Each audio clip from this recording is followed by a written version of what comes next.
Good morning, everybody. Good morning. Hello.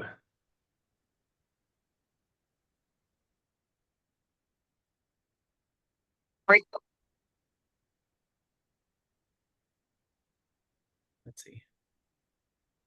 So can we have sharing? Is sharing? You should be able to, yeah. All right. Joel, do you want to pull it up? Sure. Okay.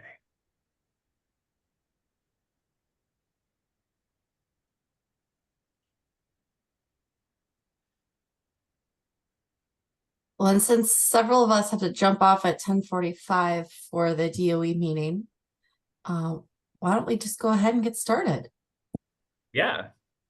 Okay. So this is going to be maybe a bit of an interesting presentation today. One of the things that we wanted to try to do was to highlight why, or at least one of the founding reasons why these EFRCs exist, right? And that is to bring together people to look at problems that really can't be done in a single lab or maybe even as a collaboration between a couple of labs. And so as many folks are aware, we've been studying particular polymer N2200, and we've been, go ahead, Joel. Yeah, this is perfect. Okay. You're reading my mind. We've been doing this in the context of a couple of thrusts. If you can go ahead and skip to the next slide. Yeah, if it lets me. If it lets you. Oh, this is always going to be the issue if it doesn't go. If need be, I can try to run it from here too. Yeah, maybe you can do that. I think my laptop is too slow. Okay, let me try. I'll stop sharing and then okay. So we can edit this in the recording maybe. Let's see. All right, we good, everybody? Yeah. Okay. I'm in presenter mode, but you're okay. We can see it. We're good now? Perfect. Yes. Okay, perfect. Yeah, so back to N2200, we've been studying this in the context of several of all three of the thrusts to some extent, but here we're focused on thrust one, which is really to try to understand ion and polar ion transport in for polymers that are in contact with electrochemically active environments. And so some of the objectives that we've been looking at are to try to describe the physical structure of what this polymer electrolyte interface looks like, to then be able to identify what these structure property relationships are and see how we can use them to control hybrid electronic or electrical and ionic transport. And sort of, at the bottom here, this is really getting at really fundamental things, right? Is what is the nature of what we call a polar ion, or just a charged state, and how do the counter ions interact? And so we've been trying to build this story over the course of the last, let's say, 15 to 18 months, probably. And when we started this center, right, we started actually with a picture of N2200 that looks like this, right? Where this is our monomeric structure on the top left. You can rearrange that so that it looks symmetric in the middle. And we had started doing some DFT calculations, right, to evaluate what the structure looks like so that we could start to build this polar ion counter ion interaction and what these interfaces look like. Today, it looks a lot different. And so I think I'm going to turn this over to everyone else to tell us about what they've been looking at. And so just a reminder, everybody, you get about a minute per slide, right? So that we can keep track or keep on task and get out of here before some of the big wigs have to leave. Yeah, just the important people, right? Nonsense. You guys are the important people. That's right. No. And so please, when you're done with your slides, since I'll be in charge here, go ahead and say next and I'll flip it over. Okay. So we're going to start from moving from that model of isolated chains to trying to describe what's going on in the bulk. And so I think Chamikara, you're up next. Thank you, Chad. Chamikara here from Brothers Group. So the challenge that I had before me was to characterize the crystallinity associated with the N2200 polymer. And we're going to approach this systematically. As we understand, these polymer materials have this semi-crystalline nature to themselves. So they have intermixed domains consisting of, actually the previous slide, intermixing domains consisting of crystalline regions and amorphous regions and everything in between. So the charge transport will have to find their ways through this material, through these interconnecting crystalline-like or ordered domains in order for them to efficiently transport charges. So far from experiment, we know that these materials have 3 crystalline forms, and they take different orientations with respect to the fabricated film substrate. The form 1 is face-on oriented, and then form 2 is edge-on oriented, and then form 3 is end-on oriented. And then this sort of control of crystallinity through processing or through different processing protocols enables regulation of transport properties, and we're gonna make use of this and try to understand how this crystallinity is regulated and thereby the charge transport. Next slide, please. So as you can see, I'm showing this figure from Christopher McNeil that shows the differences in the crystallinity in terms of GVAX patterns. And as you can see, they produce very unique GVAX patterns, confirming that they are indeed different crystalline structures. And although this level of information is available so far, it doesn't really provide enough information to bridge the knowledge gaps to really understand the microstructure at the atomistic scale level. Next slide. So my goal was to use computational tools combining quantum calculations and classical molecular dynamics to elucidate their crystal structures and simulate their dynamics. So my procedure looks like this. I make an initial guess using existing XRD data, and then I optimize the structures through periodic TFT, and then further relax through molecular dynamics under specific force fields, and then come up with supercell structures with their dynamics. And then I carry out this repetitive procedure, as you can see on the right-hand side of the figure. I do repetitive periodic DFT relaxations and then classical molecular dynamic relaxations until I get an acceptable unit cell structure with the lowest possible energy, or in other words, the most efficient in packing that closely reproduce the experimentally observed GVAX patterns. Next slide. So this way, I've figured out the crystal structures of the 3 crystalline forms. And I've generated this energetic landscape that exists among these 3 when we try to interchange from 1 to form 3 or form 2. So far, the results suggest me that the form 1 is the lowest possible energy conformation.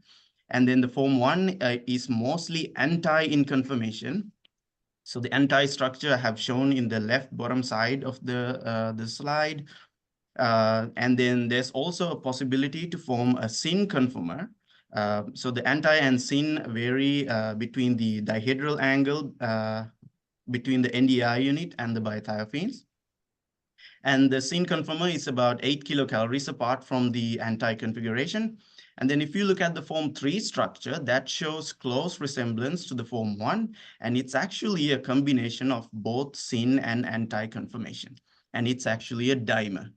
That's shown in the figure at the right bottom side. And then the form 2 so far has the highest in energy, and it's also a dimer like structure, but that's between 2 chains and not within the same chain.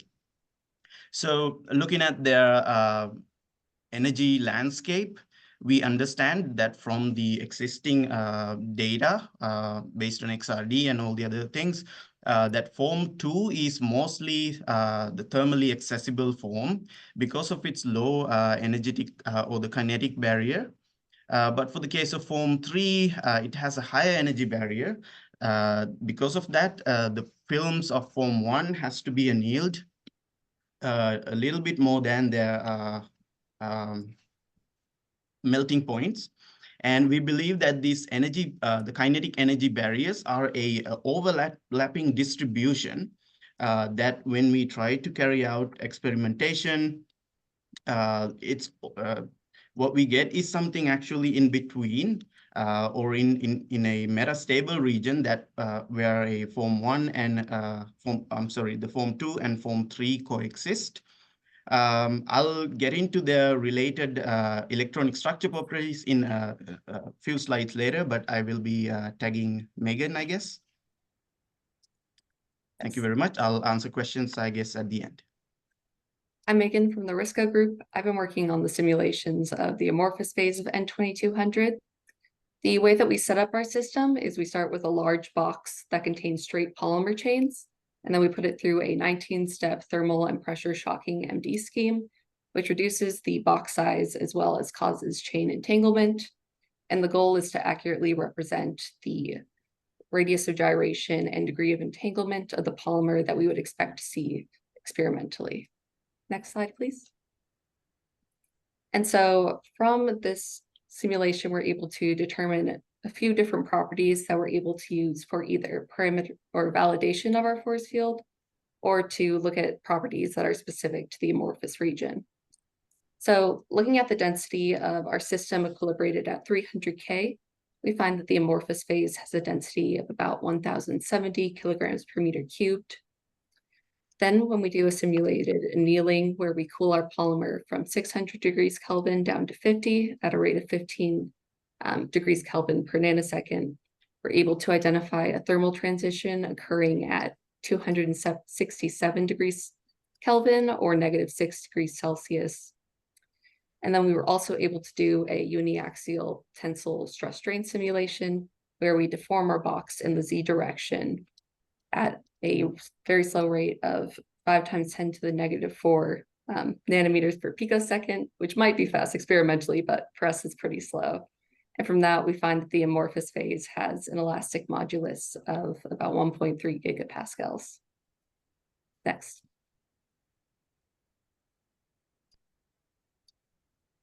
Hey guys, I can take this one. So Andrew Satley here from the Stinglin group.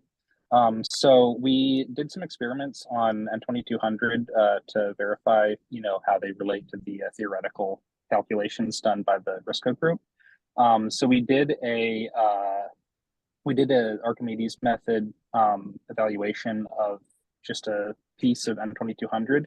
And we basically just processed that by drop casting it and then doing some vacuum compression molding to get a more cohesive chunk of the material.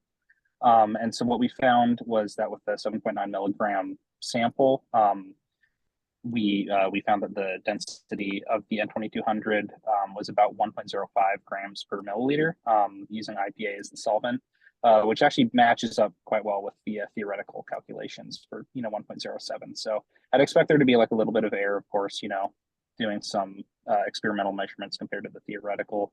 And obviously, compressing the sample may not be like perfect at getting everything perfectly compressed. There might be some small air pockets or something. So yeah, we were able to see that it actually does match up pretty well with the theoretical calculations that you guys had done.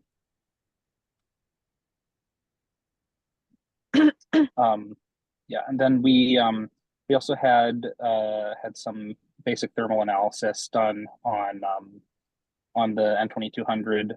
So just looking at traditional scanning calorimetry, we also saw just confirmed basically the melting temperature at about 320, 325 degrees centigrade.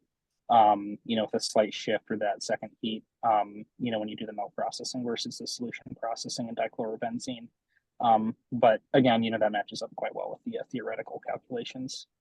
And Mark, if you wanted to discuss the fast scan and calorimetry measurements, feel free to take over for me.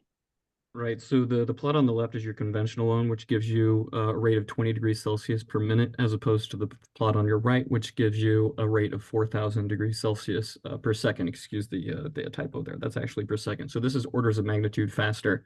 when we're talking about the FDSC as opposed to conventional DSC. The reason we like to do this is because it enhances our signals quite strongly. There's a proportionality factor between the scan rate at which you scan and the signal that you end up measuring, right? So on the left, we see that, as Andrew pointed out, that we have these nice, simple melting followed by reordering of the system, right? And going from the bottom left set of curves where we have the first heating and cooling, shifting up to the top of that figure now. We have the second one where we see that there's this minor depression in the melt as opposed to the reordering, which actually stays pretty consistent. But then when we jump over to the figure on the right, those same features are actually still present in here. The difference is that now we're actually scanning at significantly faster rates. And so the amount of time at which this material has to reorder itself is severely diminished by comparison. So you can see if you look at the cooling curve, which is the bottom curve on the figure on the right, that there actually is a minor exotherm that manifests itself just before 200 degrees Celsius. And in the heating curve on the top one, we have an endotherm that shows itself about 275 degrees Celsius or so. Now, the reason why these are at lower temperatures relative to the conventional is, as I mentioned before, is just due to this rate. So we're actually giving it significantly less time in order to order itself when we go from a melt state down to a low temperature state. So we've quenched it down, locked in some of this thermal history, and then when we scan it up, there's simply not enough time for conventional cold crystallization events to occur, right? And so one of the things that we also like to make note of here is that the difference between where the endotherm occurs relative to that of the exotherm upon cooling, there is a very, very small difference between them when we're looking at these fast rates. And what this tells us is that it doesn't have a lot of time that's required in order for the kinetics to reorder the system the way that it would actually want to be energetically speaking, which tells us that this transition is likely not something that is necessarily conventional chain folding that we're accustomed to with semi-flexible polymers. This may well be some sort of liquid crystalline-like transition where the actual material itself doesn't have to go through the whole chain folding process, as opposed to taking the chains and just sort of reorienting the backbones relative to one another. And so this is sort of what we're looking at when we're looking at this phase behavior, right? So if we go to the next slide, though, what we can actually do here is run through some aging process. So what we actually do here is we take our material, and on the left side here, we actually have a figure that shows what happens in temperature and in time. So we start off by taking our material from room temperature, we put it up into an isotropic state or something that is above any sort of melt event. And then from there, what we do is we allow it to evolve in time for a second, and then we rapidly quench it. So remember, we're going at thousands of degrees Celsius per second. So we could rapidly drop the temperature down to a desired temperature. And at this point, we would just call it some sort of temperature at which we're aging. And then we allow that to evolve in time. And so we allow the material, which went from an isotropic state down to an aged temperature, to evolve in time and reorder itself given the amount of ambient energy and entropic drive that it has at that given temperature. From there, we then quench it down to our low temperature and then scan it up rapidly. Now that is represented by this black curve that you can see labeled with an A next to it. From that point, we rapidly quench it down all the way down to our floor temperature of negative 90 degrees Celsius again, and then scan it again. And that gives us our red curve shown in R here. Now, the difference between these curves is actually what's going to tell us what's happening in the system in terms of its enthalpic recovery in the system. So in the bottom right, you can actually see that we have two curves here, which are correlated with the curves in the temperature versus time figure. And we can actually see is that when we do this aging process, oftentimes we'll actually get this deviation from our reference curve. And this is associated with the amount of reordering in the system when the material is aged at a given temperature. So now if we go to our next slide, what we can actually see here is that this is actually the fruit of our labor of doing all this, right? So on the right side here, we have multiple sets of curves, as you could see from the previous one, where you have two per aging temperature. So in our black here was our aged curves. That has the information associated with evolving at a given temperature for a given amount of time. And our red curve, which is always underneath this, so it's basically superimposed underneath the black curve, is actually the reference. And where they deviate, once again, we fill in with red. And so we can actually see that there's 3 distinct regimes in here. So if we hit next one more time, we can actually see these 3 different regimes, right? And so in the lower temperature, so mind you, we have our lowest aging temperatures at the top and our highest aging temperatures at the bottom. So we can kind of follow this going downwards, right? So we start with our topmost regime here, where we actually see what we think is actually a glass transition. This actually takes place a little below 10 degrees Celsius, which is in pretty good compliance with the the theoretically derived value, especially given that our experimental methods tends to overestimate this a little bit. So -6 degrees Celsius compared to 10, that's not too far off. But after we go through that transition, what we actually see is more of this sort of amorphous-like regime. And then finally, that starts to give way as we get to about 145 degrees Celsius, where we start to create a more ordered system, likely that of an LC-like ordering. And so with that, we can go ahead to the next speaker. So Yeah, so I'll be taking over. This one's going to be really quick. So I've gone ahead and calculated the electronic transfer integrals, the electronic coupling between the donor and acceptor groups in the 3 derived crystalline forms in our model structures. But mind that these are all static conformations, and we haven't accounted for their dynamics or the disorder aspects of this. But from what we see, we can tell that as we see a close resemblance in the form 1 and then form 3 crystal structures, we also see those details reflected in their electronic properties, as the electronic couplings are also close between the form 1 and form 3. But for the case of form 2, that one has the more inferior electronic properties, looking at their the static or the lowest thermodynamic unit cell structure. So these results suggest that it is possible for the form 1 and 3 to have more electronic coupling compared to that of the form 2. But more studies needs to be done, accounting for the disorder aspects as well, to get a comprehensive understanding. Thank you. Yeah, so here this is Joel, in the Risko group at the University of Kentucky. So we have looked at the redox properties of N2200 and focusing on the optical response of the reduced material and also the polaron distribution, particularly understanding how localized or delocalized the polaron is, and eventually we'll connect that to how the counter-ion impact these characteristics. But the first thing that we did is look at how the optical response of the reduced material would change as a function of the oligomer length. So on the figure bottom left, we see the optical response of the reduced material for different oligomer lengths. For the blue curves are the reduced, and the black curve is the neutral for a 5-mer system. And we can see that the reduced 3-mer and 5-mer do not differ much in terms of the peak positions, but just in the difference you observe there is in terms of intensity, which makes sense. But going from 1-mer to 3-mer, we actually see a difference both in terms of the position of the peak and the intensity. So what this tells us is, in order to have a more representative optical response of the reduced material, we need to have a chain length that is at least 3-mer. This suggests, it gives us an idea of how the polaron or the excess charge may be distributed. But to look at it more closely, what we do is we actually look at the distribution of this excess charge in the material so that it's on the bottom right, where we have the excess charge distribution along the backbone carbon atoms.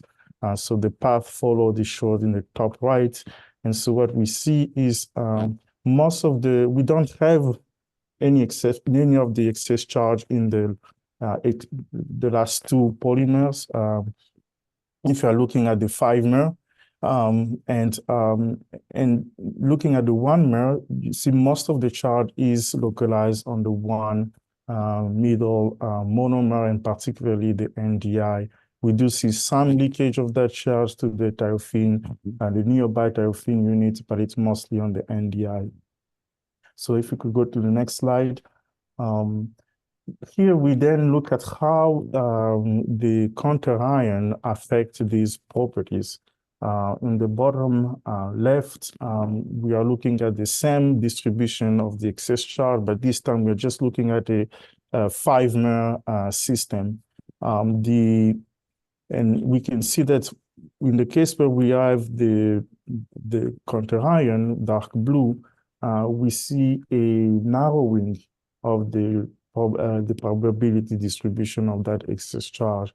So the counter-ion leads to the Coulomb interaction between the counter-ion and the polar ion, resulting in a narrowing of the polar ion probability distribution. And the impact of this in the optical absorption spectrum is seen in the shift. We have in black is the neutral, and then light blue is the reduced polymer without counter-ion. Dark blue is the reduced polymer with counter-ion. And you can see that we have a shift of the polar ion feature, the low energy polar ion feature, and that is indeed induced by this counter-ion Coulomb interaction. Later on, Zhiting will be able to discuss and show how these calculations compare with a spectral electrochemistry experiment. We'll be on the next slide.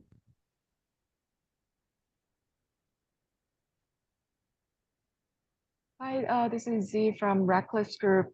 So the figure on the left is an overlay between the theory and experiment.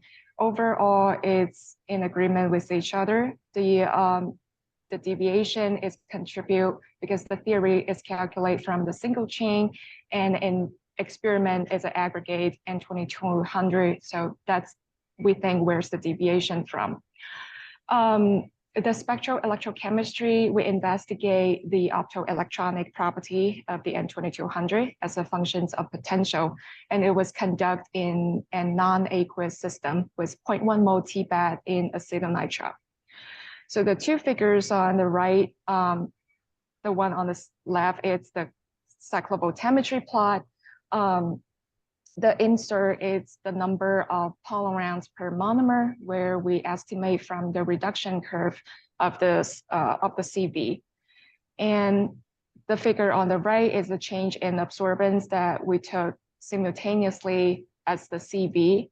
So the spectral electrochemistry allows us to probe the bleaching of the neutral state and the arisings of the polyronic feature as a function of potential. The polyronic feature we identified in the spec EChem, it's around like 490 nanometer and 830 nanometer. And in the next slides, let's take a closer look of the spec EChem results. So to take a closer look, we can take the line cut at 490 and 830 and then plot it as a function of the change of absorbance at each wavelength as a function of potential. We're able to see that both polyron features at these two wavelengths start to appear around negative 0.9 volt. But when we take the derivative of the absorbance of these two wavelengths, we notice that the polyron feature at 490 nanometer has higher sensitivity compared to that at 830. The question would be why its one sensitivity is higher than another, and would that impact the charge transfer of the N2200, like the charge transfer property of N2200. So the spec EChem And that's the questions we want to look into in the near future. But from SPEC-EChem, the key message is we're able to find out what's the onset of polyramic feature. And in the next slide, we use XPS and the computational binding energy result to look into like where this polyram will sit on, like on what elements or what chemical bonds. So the way the XPS we're doing is called ex-situ XPS, which I dope the film at each of this potential, hold it for 2 minutes, pull it out, rinse it with the acetylnitrile, and then take the XPS. Due to the N-type doping, the Fermi level will shift toward to the conduction bands, and it will increase the positive shift of the binding energy in XPS. And we have seen this positive shift on all the core level that we measure. The computational result from Hong suggests that the carbon has nearly 0 binding energy shift, except for the carbonyls group that's around like negative 0.4 EV. And that's it's pretty much the trend of the computational binding energy shift and the XPS, it's in agree with each other. So the next slide, we go to the nitrogen 1s. Based on the calculation, the charge transfer, it's about like 0.75 E from the T-base to N2200 with 0.61 electron located on the NDI nitrogen and the carbonyls group. The nitrogen 1s binding energy shift is about 4.37 EV for T-base with respect to the NDI in the undoped N2200. So similar thing we saw from the XPX result. The nitrogen on the NDI unit sit on 401 EV, and the nitrogen on the T-bed it's about like 2 EV positive relative to the NDI. At least the positive chain it's the same. So from the XPS, we know there's the positive shift of the core level indicate N-type doping. And we're able to see the nitrogen from the T-bed in the polymer film, indicating that the cations diffuse into the polymer. Now the next slide, when we're looking into the oxygen, things becomes a little bit complicated. From the computational result, the oxygen 1s binding energy shift, it's about negative 0.2 EV. And when we look at to the XPS result, things gets kind of complicated. We have, when we come from the undoped at the bottom to negative 1.2 volt, there's like 3 peaks. The one set on the highest binding energy is most likely the water, which is thanks to Hong's computation with the N2200 and the water molecule. The middle one at 432 is the carbonyls group, and then the last one at the lowest binding energy, because it's kind of have a lower binding energy, we think that's related to the negative charge that's probably associated with the polyrams. So from SPEC-EChem, we know where the polyram feature would arise, and then XPS and the computational binding energy and the XPS results suggest that the polyram will most likely sit on the carbonyls group. And in the next slide, the vibrational feature from Team Leong's group also suggests a similar thing. Yeah, I can take over. So this is stuff from Dr. Lian's lab.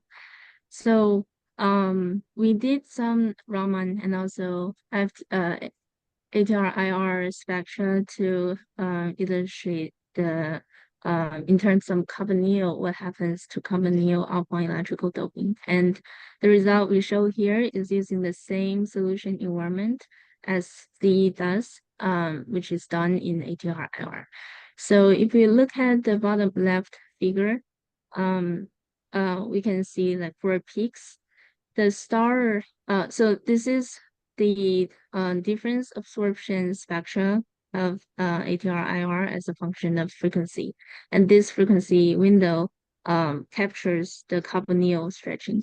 So the star over here represents the carbonyl stretching symmetric the star one is for the anti-symmetric stretching, and the circle represents the carbonyl symmetric stretching.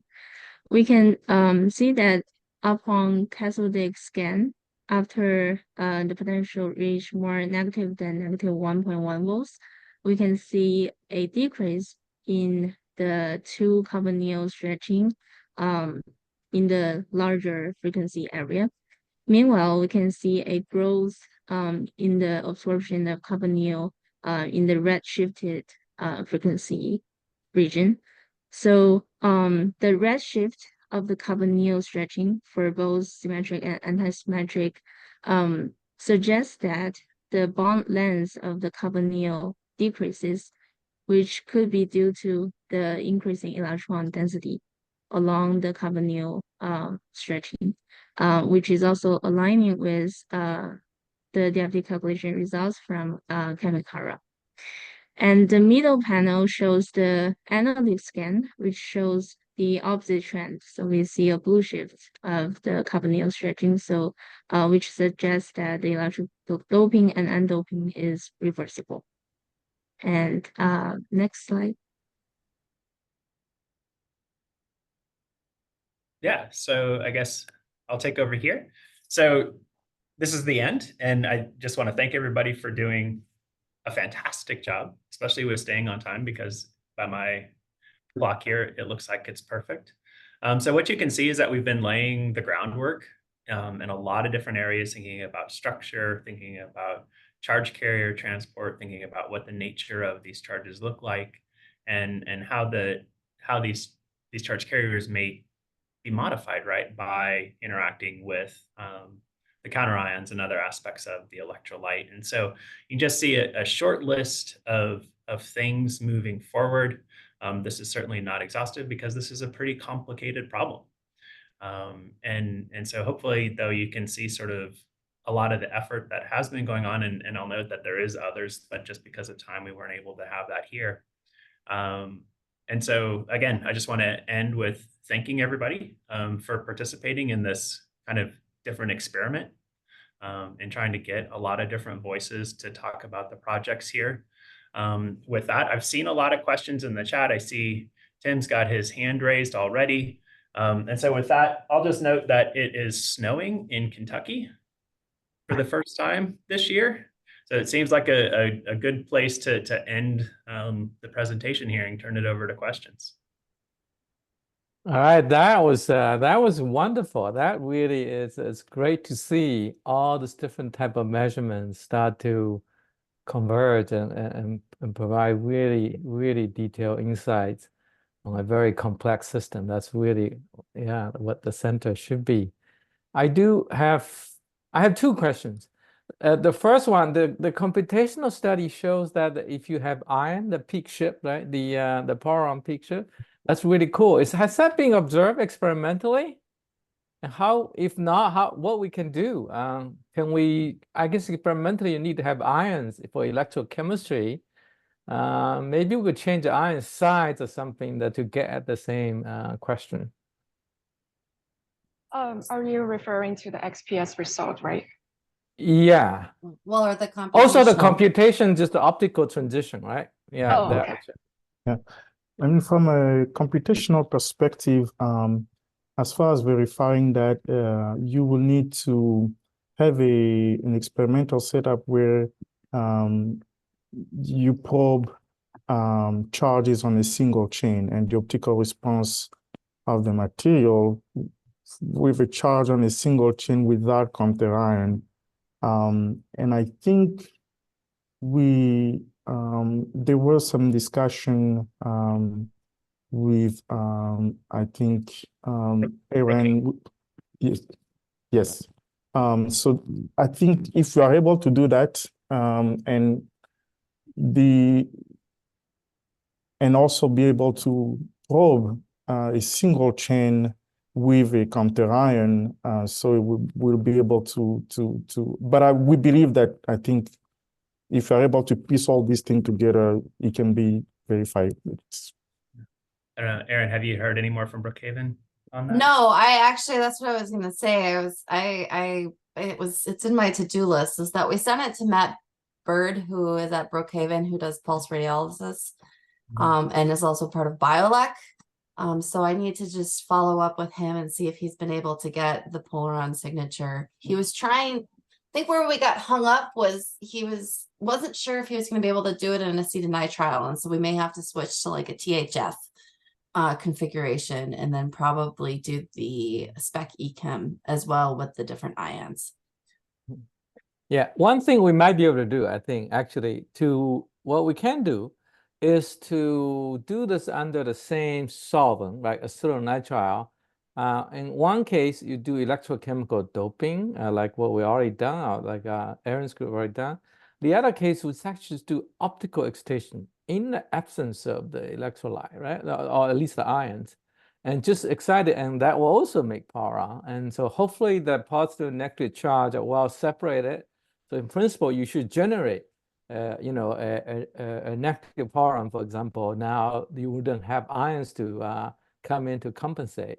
And so that might be a way just to measure where these Paron absorptions are under electrochemical doping versus optical excitation in the absence of ions.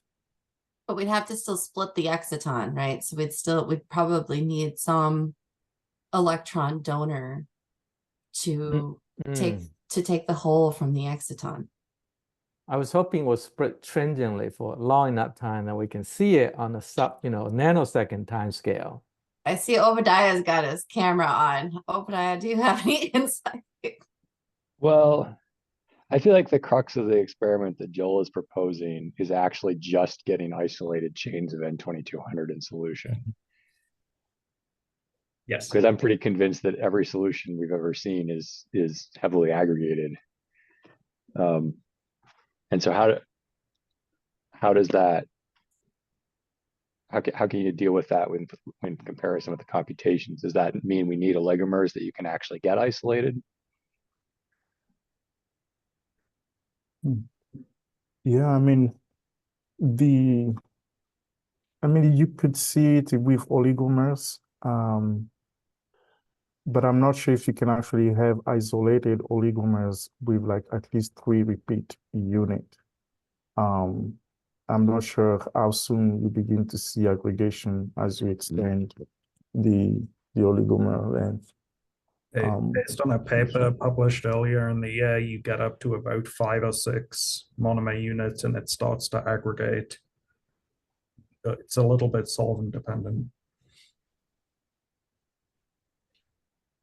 Did you track that one down, Andrew? I know for a while we were. I can dig out the DOI for that. That'd be handy. Cool. Other questions? Maybe we can have computation to extend into more than monomer, more than small chain, go to somewhat aggregated system, and then something that can be measured more readily experimentally. I agree. In principle, if the effect occurs for a single chain, we should also see it for a system with aggregated chain. It's just a matter of having an experimental setup where you can actually see optical response for a charged chains without counter ion. Yeah, I mean Matt's experiment should be pretty ideal for that.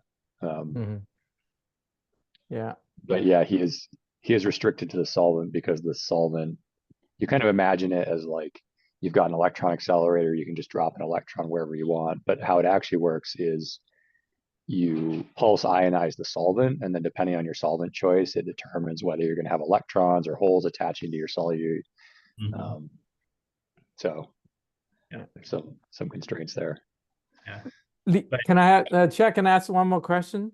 Yeah, well, I was just going to add before you do that, like so the structures that Chamikara has too of like simulating the bulk crystals will actually give us a starting point too, because one of the issues with what does an aggregate look like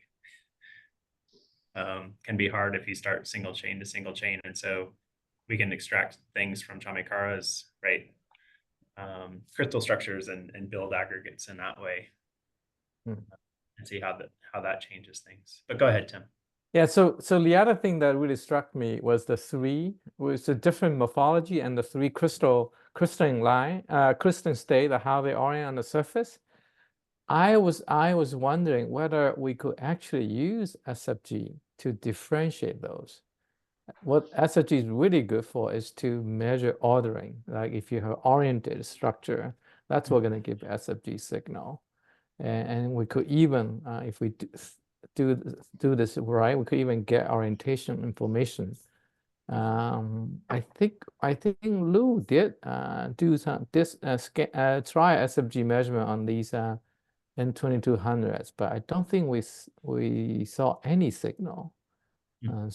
So maybe these crystalline domains are not all aligned in the same way. And basically, eventually, if you don't have macroscopic anisotropy, if everything's randomized, but all the dipoles at some point are randomized, we wouldn't see it. So if you have a perfect single crystal, those three shapes, three crystals, there should be a SFG signal. You should be able to differentiate those. Yeah. Thoughts, Chamikara? You're muted. Well, yeah, that's the, I guess my goal was to first generate those three forms or their lowest energy thermodynamic configurations, so that we have an idea how the molecules interact with one another through space. And then that information can be, translated to, experimental studies as well. Although I'm not very familiar with what Tim referred to there, experimental study, but yeah. Maybe what we can do, so I guess in a film of 100 nanometer, you probably have many of these crystalline domains, right? And then their orientation probably there's no relationship with each other, right? They all probably going to randomize. Although you did show one that has pi bonding with stacking with a substrate, right? Just go straight up. That should look very different on the other one. So maybe I wonder whether we could actually start out with a thin film, like really thin, 10 nanometer, so that you can only have one crystalline domain to start out, right? Maybe then that will allow us to do a SFG measurement and then be able to really differentiate that, at least in the very beginning, the first few layers, how they are aligned to the surface.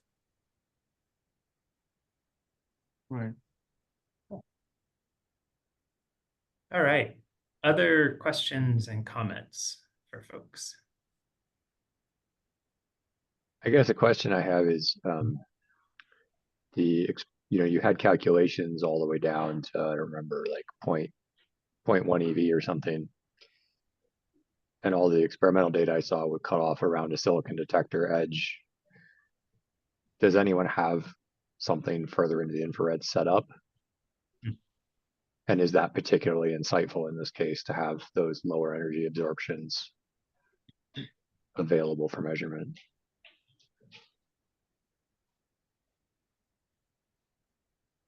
Because we did acquire a spectrometer that should in principle be capable of helping us do spec echem measurements out to that range. We haven't got it up and running yet. And so in part, I'm trying to gauge like what priority level that should receive.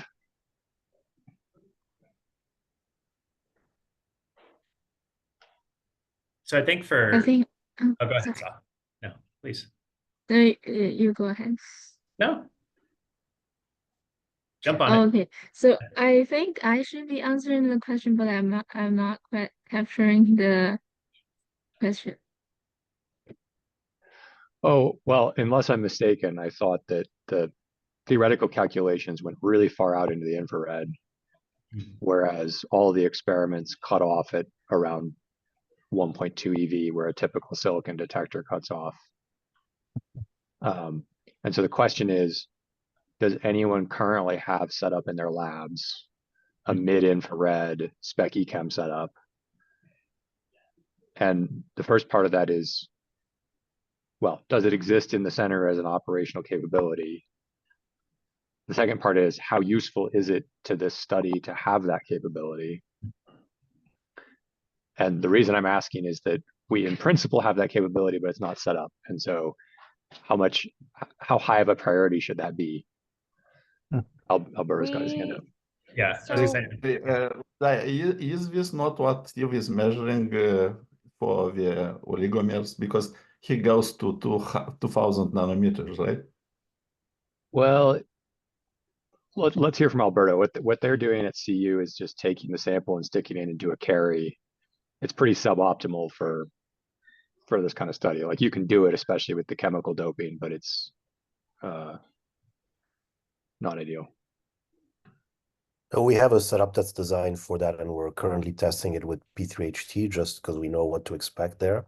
And so our next system will be N2200 with the electrolytes that I've seen today. So we have exactly the measurement you're alluding to. Okay.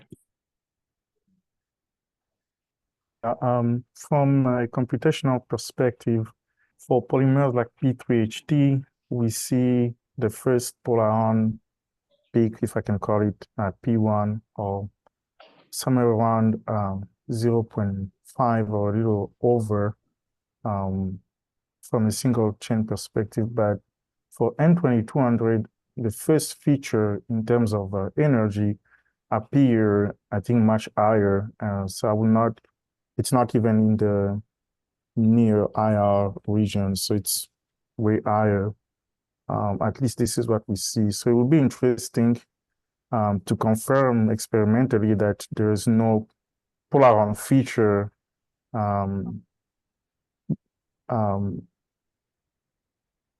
below the 1 eV where we see for N2200, at least from the calculation perspective. I think it would be interesting to confirm that. So in principle, the data that Sa show, that's an ATR on a silicon. So I think that should go up. So we show you about 1700 weight number, but that data should extend to maybe 4000 weight number. So it should be about 2.5 micron, 2 micron in that range. I don't know, Sa and Lou, have you guys looked at? Do you have the? Maybe next time you can show the data that in a wider range, see whether there's any signs of this power on peak, low energy power on peak. So there should be a very broad but very intense transition that start to form as you go to hit the near IR region. yeah, and I think typically it'll be more important if we go to polymers that like to be more planar. So one of the reasons why N2200 is not as redshifted, right, is because it is twisted quite a bit. And so, and you can see that in other people have shown this too, right, in those oligomer length studies. You don't have to go to very long lengths, or put it in the parlance, right, of particle in a box. You don't have to go to very long box lengths to see the localization of that charge state. Whereas if you have other conjugated polymers, donor acceptor copolymers, whatever, right, that can be planar, then those charge states can really delocalize, right? And there you really have to go more into the mid IR and things like that. So as a center, yeah, I think generally it'll be really good to go there. N2200, it may be right at where the limit is, or where you need it or not. Alberto, how are you guys doing the IR measurement? Is it also some kind of ATR scheme or a different way? Yeah, it's an ATR. It's an ATR scheme that's designed for this measurement. On a silicon, an electrochemical cell sitting on top of it. Okay. Yeah. Chen, I do have sorry, I have one more question, if that's okay. So in your student's presentation, in Joe's presentation, right, he shows the extent of delocalization of a poron. Now, in previous talk, I think Sa, citing previous literature, says that the negative charge is localized essentially in 1 unit. I think Joe's talk basically says it's go beyond that, right? It's it needs 3 units or something like that. So how do I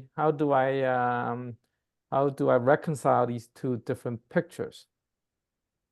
So it probably really is about 1 unit, right? But one of the things that, again, kind of thinking about particle in a box a little bit, right? Is that if I only did calculations on one unit, then my charge could ever only extend over that length, right? And so one of the things that we want to do is mitigate end effects a bit, right? And allow that wave function to delocalize more. So if you go to 3 or 5, right, you allow it to spread out a little bit more. And so there is some difference when you go from 1 to 3 in terms of the transition energy and in terms of the way that the charge is delocalized across, but it's not a massive difference. Okay. You do see it though, I think, more again in things where it may be more planar. Right? Okay, so basically result, I think I understand. So basically, if you were to calculate compute amount of charge where they locate, mostly it's on the first unit, right? Even a spread out a little bit. Yeah. Yeah. Okay, I understand that. Yeah. Yeah, Thanks. it's mostly NDI localized, spread out onto the thiophenes a bit.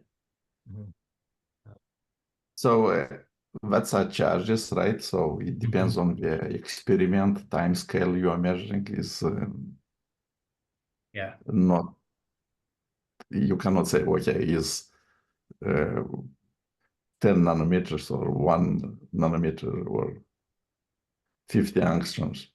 It depends what you are using for the measurement as well.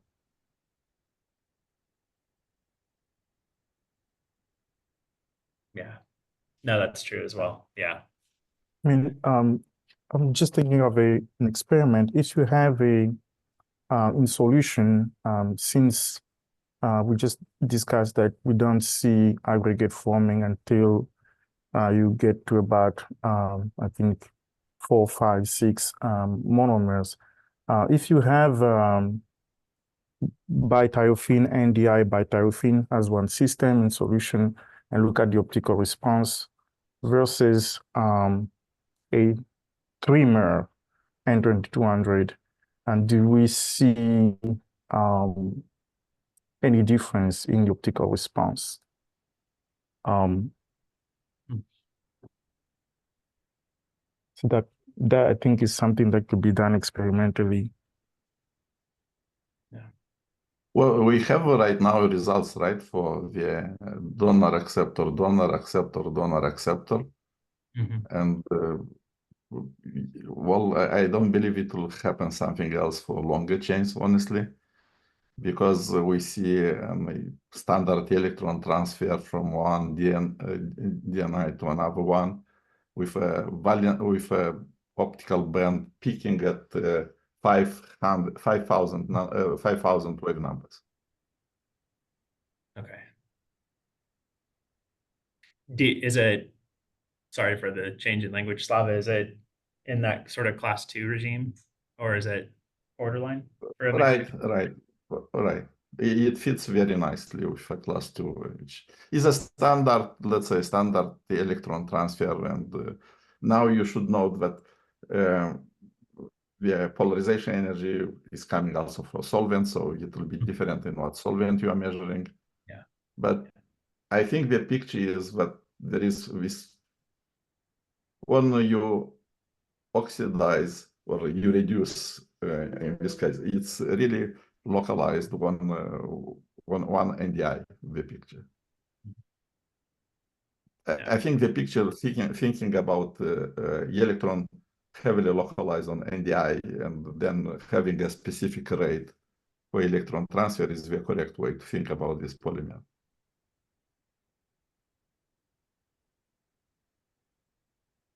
Cool. All right. Anything else? Because I see we've got about 2 minutes left before we reach the top of the hour, I guess.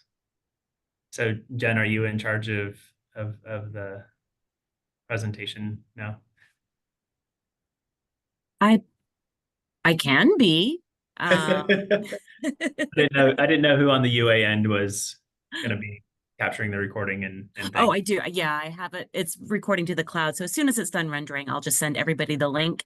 And then once I can upload it onto our Google Drive, I'll also send that out so everybody has it, because I know quite a few people are going to want to revisit this recording today. Sure. Awesome. All right. Well, again, I think with that, we will wrap up today's discussion. I want to thank everybody again for being good teammates and good guinea pigs in trying this. I think it went pretty well, even given, you know, that we're in different time zones across many different states. And so, you know, hopefully with that, I think, is this the last meeting that we have for December 2? It is. This is our last one because University of Arizona goes into closure starting this Friday. And we Okay. will be back on January 2nd available to answer any questions, especially if you have anything about the all hands meeting. If you have any, please feel free to email me up until end of day Thursday. Yeah, and then also make sure you make your reservations to travel if you're able to do so, right? Book Yes, that- please.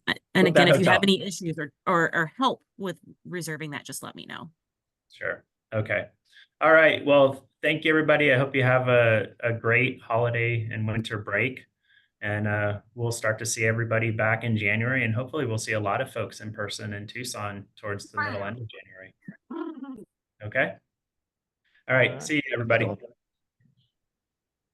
Bye.